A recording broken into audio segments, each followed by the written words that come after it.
नमस्कार दोस्तों, आप सभी का फिर से एक बार बहुत बहुत स्वागत है मेरे चैनल मिथिका में, जहां मैं आप लोगों को ऐसी नई नई कहानियां सुनाती हूं जो आपने पहले कभी नहीं सुनी होंगी। तो चलिए आज की कहानी शुरू करते हैं। और आज मैं आप लोगों को सुनाने जा रही हूँ कहानी चांद की देवी इशैल की। चांद की देवी इशैल गौर से एक मकड़ी को जाल बुनते हुए देख रही थी। उसे देखते हुए उन्हें लगा ये कला सीखकर वो भी कुछ बुन सकती है। और फिर उन्होंने आसमान में नक्षत्र मंडली बनाई। सूर्य के देवता किनिच अहाउ उनके इस काम को देखकर बड़े खुश हुए। और इशैल जब भी आसमान में कुछ बुनती, दूर से खड़े होकर किनिच अहाउ उन्हें देखते रहते।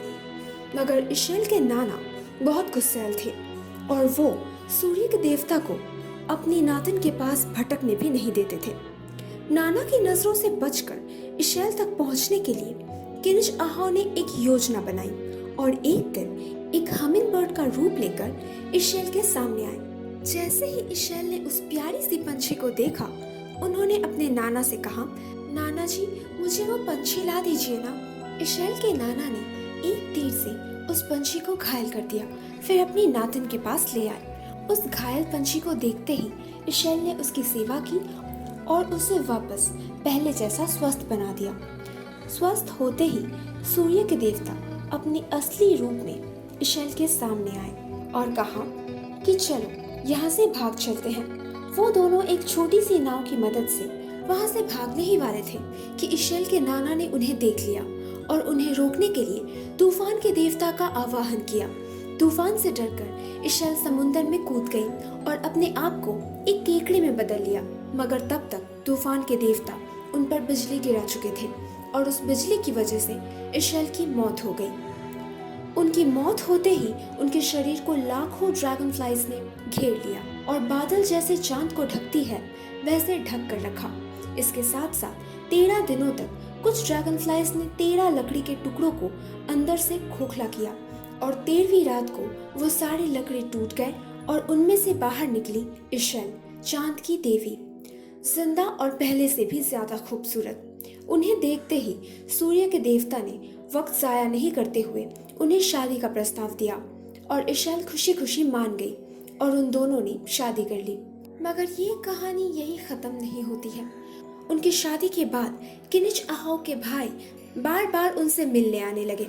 सूर्य के देवता को लगा कि उनका भाई भी इशैल के प्यार में पड़ गए हैं और यही सोचकर उन्हें ईर्ष्या होने लगी और वो अपनी पत्नी से बुरा बर्ताव करने लगे। एक दिन अपने पति के बर्ताव से दुखी होकर इशैल नदी के किनारे बैठी हुई थी।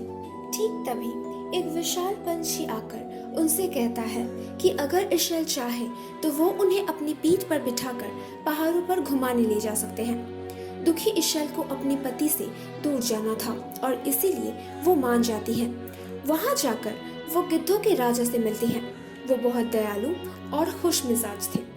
इशैल ने उनसे शादी कर ली और वही पहाड़ों में बस गई। इस घटना की खबर लगते ही सूर्य के देवता ईर्ष्या से आग बबूला हो गए और एक हिरण की लाश में घुसकर छिपकर गिद्धों के आने का इंतजार करने लगे और उनमें से एक के पीठ पर सवार होकर पहाड़ों की तरफ चल पड़े जहां इशैल रहती थी।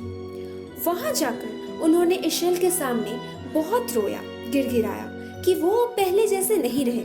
जब किनिच अहाउ ने उनसे अपने किए की माफी मांगी तो इशैल को उन पर दया आई और वो उनके साथ चलने के लिए राजी हो गए।